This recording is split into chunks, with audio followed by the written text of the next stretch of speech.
ये काफी एबनॉर्मल था। सबने अभी एक्सप्लोजन देखा और दूर में हेलीकॉप्टर भी हिल रहा था। जल्द ही वो रिट्रीट करेंगे, ये जीत का लगता नहीं था। क्या ये हो सकता है कि टोंग शेंगतोंग हार गया हो? जैंगी का सर थोड़ा नम हो गया था। वो सोच भी नहीं सकता था कि रिवर्स आउट डोमेन इक्लिप्स से 2 बार हार जाएगा और इस बार एस ट्रूप्स भी भेजे गए थे। वो ये भी प्रेडिक्ट कर सकता था कि जू जंग कितना गुस्सा और पागल हो गया होगा, लेकिन टोंग शेंगतोंग का क्या वो मर गया? जैंगी ने अपना चेहरा थोड़ा टेंशन में बदला। ये सब उसका अंदाज था, लेकिन जो कुछ भी उसके सामने हो रहा था उसे एक बुरी फीलिंग आ रही थी। अगर कोई बंदा जैसे टोंग शेंगतोंग इतनी आसानी से मर गया है तो ये बिल्कुल भी रियल नहीं लगता। जैंगी ने हेलीकॉप्टर के अंदर मेडिकल स्टाफ को देखा और तुरंत उनसे कुछ पूछने का सोचना छोड़ा। ये लोग बस ग्रास रूट स्टाफ है, उन्हें हेडक्वार्टर्स की सिचुएशन के बारे में पता नहीं होगा। कुछ और लोगों को भी ये बैटल एटमॉस्फेयर महसूस हुआ। अगर उन्होंने जीत लिया होता तो इतनी जल्दी वहाँ से निकलते नहीं, लेकिन कोई भी फेलियर के बारे में सोचने की हिम्मत नहीं कर रहा था। कोई भी इतनी बड़ी प्राइस अफोर्ड ही नहीं कर सकता था। जैंगी ने सोचा,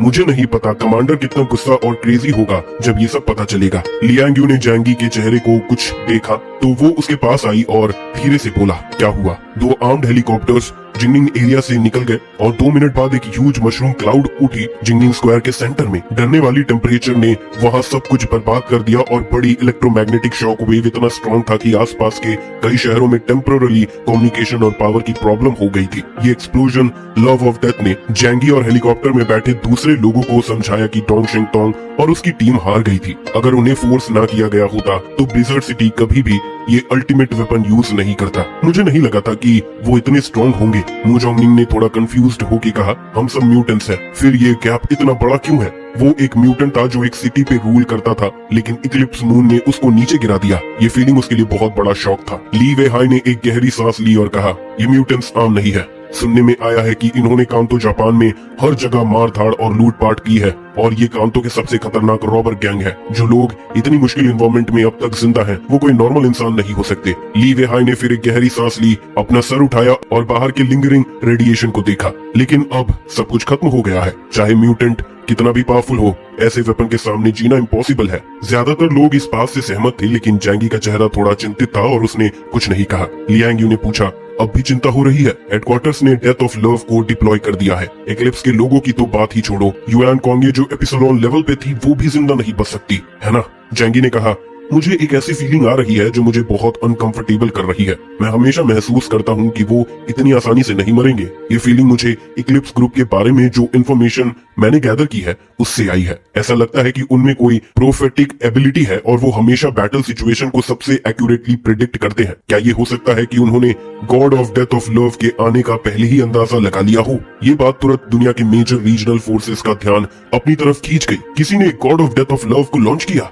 ऐसी क्या सिचुएशन आ गई? ये God of death of love है जो हाक्शाओ कंट्री से आया था। रिवर्स आउट डोमेन को तुरंत इन्वेस्टिगेट करो, वहाँ क्या हुआ था? जब God of death of love ने अपना फ्लाइट टेक ऑफ किया, पूरी दुनिया को इस बात की खबर मिल गई जो ये भी मीन करता था कि ये इंसिडेंट अब छुपाया नहीं जा सकता। जू जंग का बॉडी जोर से चेयर पे गिर गया और उसका मूड बहुत हैवी था। आखिरकार God of death of love weapon सिर्फ एक म्यूटेंट टीम की वजह से यूज किया गया था। अगर वो जीत भी जाते तो वो कोई शुरुआत वाली जीत नहीं थी। लेकिन जैसे वो थोड़ा रिलैक्स कर रहा था, वहाँ एक स्टाफ ने तुरंत रिपोर्ट की, कमांडर इन चीफ, हमारे सैटेलाइट मॉनिटरिंग के थ्रू हमने इक्लिप्स मून को ट्रेस कर लिया है। वो लोग भाग गए थे। जू जंग की आंखों का साइज सडनली छोटा हो गया। वो डिसबिलीफ में खड़ा हो गया और पूछा, भाग गए? ये नामुमकिन है। चाहे वो कितने भी तेज भागे, वो God of death of love की एक्सप्लोजन से भी तेज नहीं भाग सकते। स्टाफ मेंबर का चेहरा उड़ा हुआ था। उसने मैप की इंफॉर्मेशन जू जंग को दिखाई। हमारे सैटेलाइट इंटेलिजेंस के मुताबिक वो एक्चुअली 10 मिनट पहले एक्सप्लोजन के सेंटर से निकल गए थे। हाँ, इक्लिप्स मून का ट्रेस सैटेलाइट मैप पे नहीं दिखाई दिया क्योंकि उनके पास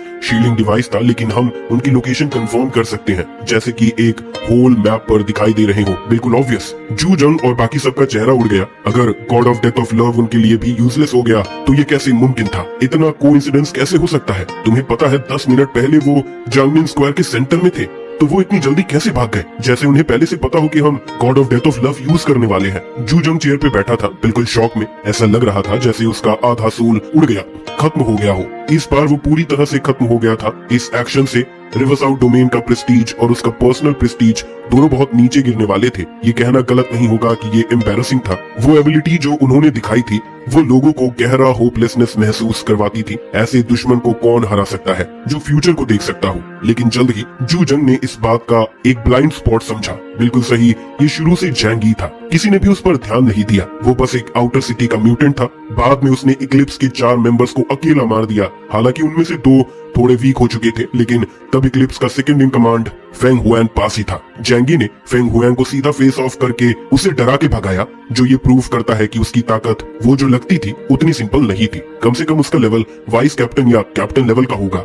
जू जंग को लगा कि हेडक्वार्टर्स को जैंगी से एक अच्छा डिस्कशन करना चाहिए। जैंगी इक्लिप्स मून को डिस्ट्रॉय करने का की हिस्सा बन सकता है। फिर उसने जोर से कहा, इस बैटल के बारे में जो भी यहाँ है वो कोई भी बात बाहर नहीं जाने देगा। अगर कोई भी बात लीक की तो उसे ब्लिजर्ड सिटी का रेसिडेंट स्टेटस छीन लिया जाएगा और कंट्री से एक्सपेल कर दिया जाएगा। स्टाफ मेंबर डर के मारे सुन रहे थे। कुछ लोग सोच रहे थे, क्या ये सच में सब कुछ छुपाया जाएगा? इतनी बड़ी हार को क्या सबसे छुपाया जा सकता है? जू जंग ने कहा, डोंग फैमिली के बारे में मैं खुद जाकर उनसे बात करूंगा। डोंग फैमिली की तरफ डोंग युआनबो को सबसे पहले डोंग शिंगटोंग के डेथ के बारे में खबर मिली। इस वक्त वो एक फॉक्स फर क्लोक पहने बड़े फ्रेंच विंडो के सामने खड़ा था और बाहर गिरते हुए स्नो को देख रहा था। लियोंग चैंग ने दरवाजा खटखटाया और रिस्पेक्टफुली अंदर आया। अपने हाथ नीचे करके बोला, मिस्टर डोंग, मैंने हेडक्वार्टर्स वालों को आपकी इंस्ट्रक्शन के हिसाब से रिस्पॉन्ड कर दिया है। डोंग युआनबो ने धीरे से सर हिलाकर जवाब दिया। लियोंग चैंग ने कुछ देर के लिए सोचने के बाद थोड़ा कंफ्यूज्ड होकर पूछा, इस ऑपरेशन में बहुत अजीब चीजें हैं। ये फेलियर इतना कंप्लीट था और यंग मास्टर की ताकत के हिसाब से अगर वो हार भी जाते तो बैटलफील्ड पे उनका मरना नहीं था। क्या आप उनसे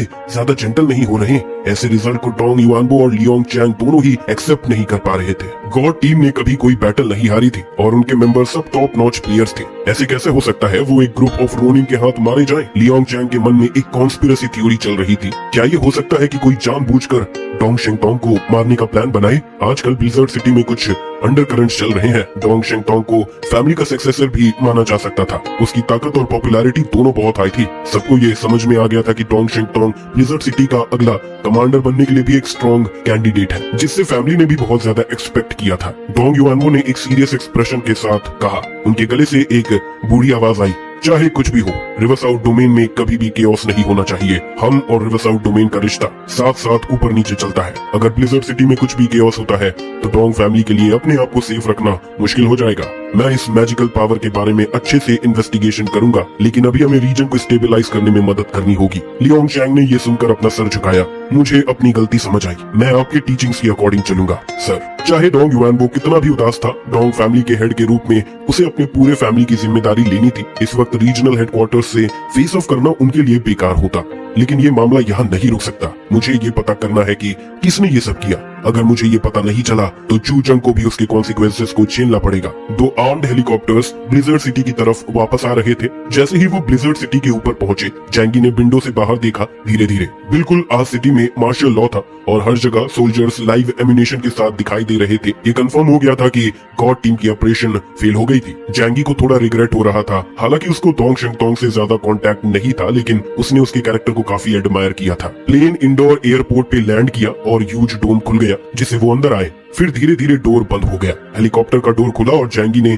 लियांग यू और फ्लावर को पहले बाहर जाने दिया। बाकी लोग जो अंदर थे वो या तो पेशेंट्स थे या नर्सेस, और किसी को उन्हें वार्ड में ट्रांसफर करने का काम दिया गया था। जैंगी ने सोचा उनके बाद जाना ठीक रहेगा, लेकिन सबसे पहले बैली जेंकिंग से सिचुएशन के बारे में पूछना जरूरी है। लेकिन जब डोर खुला, जैंगी ने देखा कि वहाँ 1 डजन से ज्यादा यान्यून टीम के मेंबर्स खड़े थे। 3 लोग जो आगे थे उनके शोल्डर बैजेस से लग रहा था कि वो यान्यून ऑफिसर्स होंगे। जैसे ही जैंगी ने उन्हें देखा, एक मेजर ऑफिसर आगे बढ़ा और इज्जत से जैंगी को सल्यूट दिया। मिस्टर जैंगी, आपका स्वागत है आपके विजय प्रत्यगम पर। इस बैटल में आपने जो एक्स्ट्रा ऑर्डिनरी काम किया है उसके लिए हम आपका शुक्रगुजार हैं। आपने अपनी ताकत से इक्लिप्स मून के 4 मेंबर्स को मार गिराया और हमारी रिवरसाउथ डोमेन की इज्जत को बचा लिया। नहीं, बल्कि आपने पूरे हाक्शाओ कंट्री की इज्जत बचाई, मेजर ने कहा। उसकी आवाज में बहुत इज्जत और एक्साइटमेंट थी। यान्यून के सीनियर मेंबर के रूप में मुझे तो ये अच्छे से पता है कि जिंगनिन स्क्वायर में क्या हुआ था। गॉड टीम के लगभग सारे मेंबर उस बैटल में मर गए थे और सिर्फ डोंग शिंगटोंग ने इक्लिप्स मून का एक मेंबर मार पाया था, जबकि जैंगी ने 4 इक्लिप्स मून मेंबर्स को मार गिराया। यान्यून ने एक ब्लैक कार्ड निकाला और जैंगी को दिया। ये है आपका पॉइंट्स कार्ड जो आपने इस ऑपरेशन के लिए हासिल किया है। इस कार्ड के साथ आप ब्लिजर्ड सिटी में पैसे खर्च कर सकते हैं और हेडक्वार्टर से अलग अलग मटेरियल्स एक्सचेंज कर सकते हैं। मेजर यान यून ने अचानक हंसकर कहा, इस ऑपरेशन के लिए आपको टोटल 420 मिलियन पॉइंट्स मिले हैं। जैंगी ने ये सुनकर विसल मार दिया। ये तो काफी लग रहा है, लेकिन मुझे इस चीज का कॉन्सेप्ट इतना पता नहीं है। इसका वैल्यू कैसे मेजर होता है? मेजर यान यून थोड़ी देर के लिए सोचने के बाद बोला, पॉइंट्स का वैल्यू पुराने टाइम के करेंसी से मिलता जुलता है, बस ये ज्यादा हाई लेवल पे है जो अपोकलिप्टिक वर्ल्ड के बाद का प्राइस लेवल है। तो स्ट्रिक्टली स्पीकिंग पॉइंट्स का परचेजिंग पावर पुरानी करेंसी से काफी ज्यादा है। जैंगी की आंखों में तुरंत चमक आई। उसने पॉइंट्स कार्ड लिया और फिर मेजर यान यून के करीब आके उसके कंधे पर हाथ डाल दिया। इस चीज से तो हम कुछ भी खरीद सकते हैं, है ना? मेजर यान यून ने धीरे से जवाब दिया, कुछ मटेरियल्स को खरीदने के लिए परमिशन की जरूरत होती है, जैसे कि कटिंग एज टेक्नोलॉजी से बने वेपन्स और इक्विपमेंट, लेकिन तुम्हारे अचीवमेंट को देखते हुए ज्यादातर मटेरियल्स तुम्हारे लिए अवेलेबल होंगे। जैंगी ने खुशी से मुस्कुराते हुए सर हिला दिया और पूछा, तो वेपन्स और इक्विपमेंट कहाँ एक्सचेंज कर सकता हूँ? क्या वही जगह है जहाँ पहले वेपन्स दिए गए थे? मेजर यान यून ने सर हिलाकर जवाब दिया, हाँ बिल्कुल, तुम्हारा स्कोर कार्ड हाई लेवल का है, इसलिए तुम वो मटेरियल वेयर हाउस खोल सकते हो। अच्छा, थैंक यू, जैंगी ने कहा। जैंगी स्कोर कार्ड लेकर बैली चैंकिंग के पास जाना चाहता था ताकि सिचुएशन के बारे में पूछ सके, लेकिन मेजर यान यून ने उसे रोका। सॉरी मिस्टर जैंगी, अभी आप कहीं नहीं जा सकते। जैंगी ने हैरानी से उसे देखा। अच्छा, कोई बात नहीं, मेजर यान यून ने जवाब दिया। हमें ऊपर से ऑर्डर्स आए हैं कि आप अभी कहीं नहीं जा सकते। आपको अगली कुछ देर के लिए डेजिग्नेटेड एरिया में रहना होगा। किसी भी एक्शन के लिए ऊपर से परमिशन लेनी पड़ेगी। जब तक अप्रूवल ना मिले आप कहीं भी नहीं जा सकते। ये सुन के आउटर सिटी के म्यूटेंट्स एक दूसरे को हैरानी से देखने लगे। ये तो हाउस अरेस्ट जैसा लगता है। जैंगी ने अपना सर नीचे किया और कुछ देर तक सोचा, फिर उसके चेहरे पर एक मीनिंगफुल स्माइल आई। ये बैटल की हार ब्लिजर्ड सिटी पे काफी बड़ा इम्पैक्ट डाल रही है। लगता है टॉप लेवल लोग सिचुएशन को कंट्रोल करना चाहते हैं। उसने मना नहीं किया और मुस्कुराते हुए कहा, ठीक है, जो आप कहें। अगर वो सच में जाना चाहता तो कोई भी उसे रोक नहीं सकता था। आखिरकार स्पेस ट्रैवल किसी भी फिजिकल एग्जिस्टेंस को इग्नोर कर सकती है। मेजर यान यून ने राहत की सांस ली और साइड की तरफ इशारा करते हुए बोला, फिर मेरे साथ आइए। जैंगी, लियांग यू और फ्लावर उसके साथ चलते हुए एक ब्लैक कार तक पहुंचे। बाकी जो इंजर्ड थे उन्हें नेचुरली मेडिकल डिपार्टमेंट ले गया। जैंगी और लियांग यू कुछ देर के बाद नए एरिया में पहुंचे। ये अब पुराना अपार्टमेंट बिल्डिंग नहीं था जो वो रहते थे, बल्कि एरिया ए था, एक विला रेसिडेंस। ये एक सिंगल फैमिली विला था, छोटी सी कोर्टयार्ड के साथ और 2 स्टोरी बिल्डिंग था। ब्लिजर्ड सिटी के हिसाब से ये भी टॉप लेवल लिविंग स्पेस था। मेजर यान यून ने जैंगी से कहा, यहाँ अगर आपको कुछ भी चाहिए हो तो आपके आसपास जो यान यून सोल्जर्स हैं उनसे कांटेक्ट कर सकते हैं। मैं आपको फ्यूचर में यहाँ सुखद रहने की शुभकामनाएं देता हूँ। जैंगी ने उसे शुक्रिया अदा करते हुए सर हिला दिया। मेजर यान यून ने विला छोड़ा, लेकिन विला के आसपास चारों तरफ 4 यान यून गार्ड्स थे। सबके पास लाइव एम्युनिशन थी और वो हर डायरेक्शन में गार्ड कर रहे थे। अगर जैंगी ने जाना चाहा तो वो तुरंत पकड़ा जाएगा। जैंगी ने अपने आईब्रोज उठाए और हल्की सी मुस्कान के साथ कहा, लगता है चीजें वाकई हाथ से निकल गई है। फ्लावर को इसकी परवाह नहीं थी। वो सोफे पे कूद गई और रोल करना शुरू कर दिया। लियांग यू ने अपने हाथ में थामा लंबा स्वॉर्ड टेबल पे रख दिया। उसका चेहरा थोड़ा चिंतित था। क्या रिवरसाउथ डोमेन हमारे ऊपर हाउस अरेस्ट लगा रहा है? हमने तो अभी अभी डिस्ट्रिक्ट के लिए कंट्रीब्यूट किया है, फिर हमें भी ऐसे ट्रीट किया जा रहा है? जैंगी ने अपने कंधे हिलाए। और क्या हो सकता है? ये तो जरूर इस बैटल की फेलियर की वजह से हुआ है जो ब्लिजर्ड सिटी की सिचुएशन को बदल देता है। हो सकता है अब टॉप लीडर्स के बीच पावर स्ट्रगल शुरू हो गया हो, किसे पता। लेकिन जो भी हो, जब तक हमारी सेफ्टी को कोई खतरा ना हो मुझे फर्क नहीं पड़ता। मैं दूसरी बातों की फिक्र नहीं करता। इस बैटल में अपनी आउटस्टैंडिंग परफॉर्मेंस के चलते जैंगी जानता था कि ब्लिजर्ड सिटी के टॉप लीडर्स उसे अपने साइड करने के लिए पूरी कोशिश करेंगे। अभी जो ट्रीटमेंट मिल रहा था उसे लग रहा था कि वो जैंगी को कैप्टन बना देंगे। अच्छा, जब टाइम आएगा तो मुझे किसी तरीके से उन्हें मना करना पड़ेगा, नहीं तो ये काफी ट्रबलसम होगा। जैंगी थोड़ा नफरत महसूस कर रहा था। वो सोचता था ना कि अगर छुपा रहा तो सब ठीक हो जाएगा, लेकिन मेरी शार्प इनसाइट और पावरफुल स्पेशियल एबिलिटी को छुपाना मुश्किल है। हाँ, कभी कभी ज्यादा अच्छा होना भी एक प्रॉब्लम होता है। जैंगी सोफे पे बैठा अपने फोरहेड को छुपाया, थोड़ा सा सैड होते हुए। ये सब सोचना पड़ेगा।